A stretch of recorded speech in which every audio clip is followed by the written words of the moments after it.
Allow me to present you the second speaker today, Boukydis. Anna loves stories, therefore books became, in particular, her escape from everyday life routine. She usually is more of a listener and an observer, but when she has the opportunity to come here on stage and share her own ideas, she just cannot stay quiet. She's passionate about the theme and empowerment of her generation. She doesn't only read, but also takes action. She works with the Child Rights Foundation and shares her ideas on multiple international forums, like the United Nations Summit for Young Activists. The mentor who has been leading her through the road of public speaking for this conference is Kocsi Csaba, Toastmasters speaking coach and the creative director of HBO Max Hungary. Now please welcome on stage the student of Móricz Zsigmond High School, Boukydis Anna.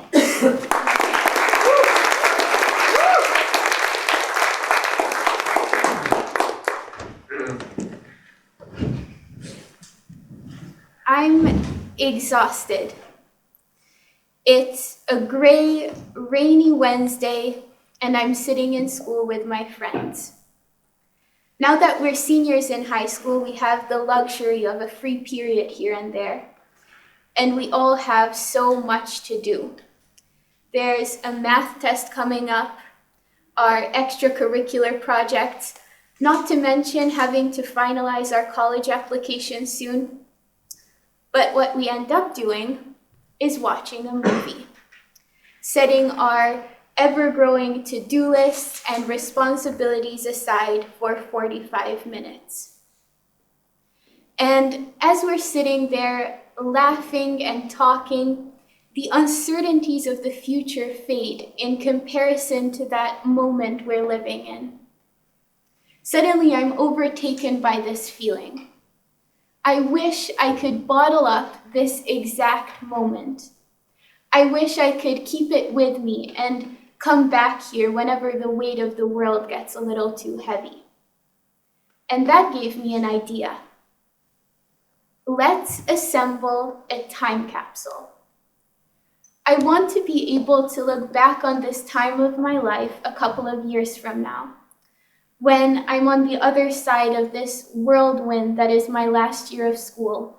I want to be able to remember the things that brought me comfort and joy and the things that kept me moving forward. So, the first item is a book. I picked up Mr. Livingstone's Bookstore by Monica Gutierrez, expecting a wintry version of a beach read, something that is cozy and heartwarming. It was that, but it also came to mean so much more to me. The story follows a young Spanish archaeologist who moves to London in search of a career opportunity, but the dream job doesn't come her way. She's about to give up and move back home when an unexpected opportunity arises for her to work in a small bookstore hidden in the heart of London. Initially, she just accepts so she can stay in the city a little longer. But with time, she starts building a friendship with the owner and getting to know the quirky regulars of the store. The time in the store gave her a pause, and it recharged her. As I was reading her story of healing, reading in a shop covered with antique bookshelves, getting dinner with her friends at a local pub, or taking a walk in Hyde Park on a crisp, misty December day, I found myself slowing down too. As the pressures of school were getting the better of me, this book made me slow down and reconsider whether a quiet and love-filled life might be worth striving for just as much as a big, successful one, despite what society may imply. Next up, it wouldn't be my time capsule without some of Taylor Swift's music. I treasure her songs because of the lyrics, these emotions and stories captured in song that are able to keep you company. A lyric that has resonated with me recently is, "The voices that implore, you should be doing more, To you I can admit that I'm just too soft for all of it. I find that this line concisely and perfectly captures that feeling of being exhausted and overwhelmed, but also the importance of being able to share those moments with someone who cares and understands.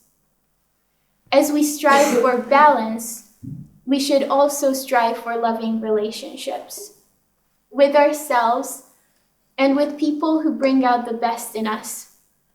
And that kind of brings me to the next item in the time capsule.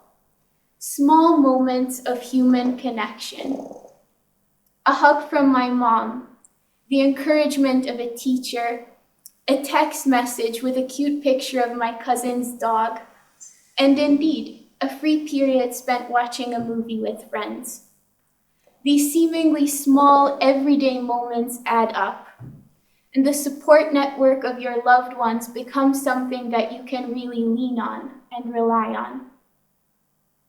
So if any of you are well-versed in the art of assembling a time capsule, you might know that it's common practice to include a note to your future self. Well, my letter reads a little something like this.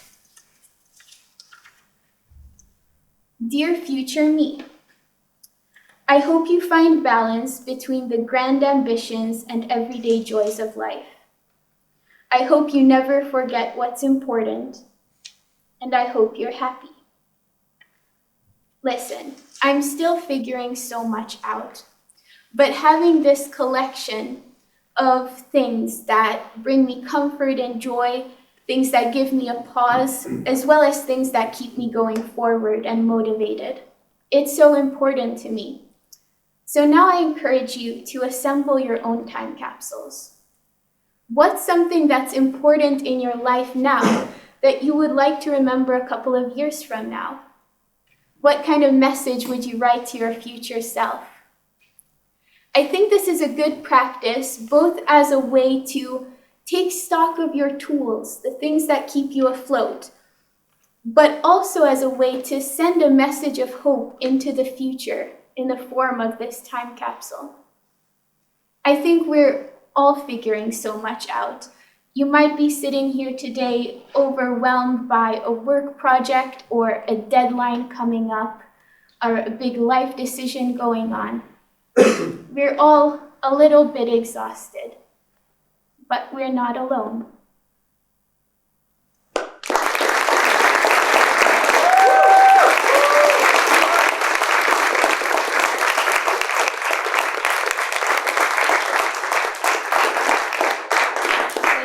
For your speech. It was amazing. And in your speech, you mentioned that you're a Taylor Swift fan. So I have a question for you. Which one is your favorite album from Taylor Swift? Well, I think that's a hard question for anyone who's really delved into the discography of any artist. Especially with Taylor Swift, I find that she has a song for any emotion or situation you could be going through. So whichever album I'm listening to kind of has to do with my mood. But an all-time favorite of mine is a record called Evermore, which she wrote during the pandemic when a lot of her tours and plans got canceled. So she kind of let her creativity loose and experimented with her sound and her writing and released this album to kind of connect with her listeners. So in this album, she kind of leans more into fiction as opposed to her personal life. So listening is like reading a short story collection. So that's why I really treasure that album. Okay. Thank you so much.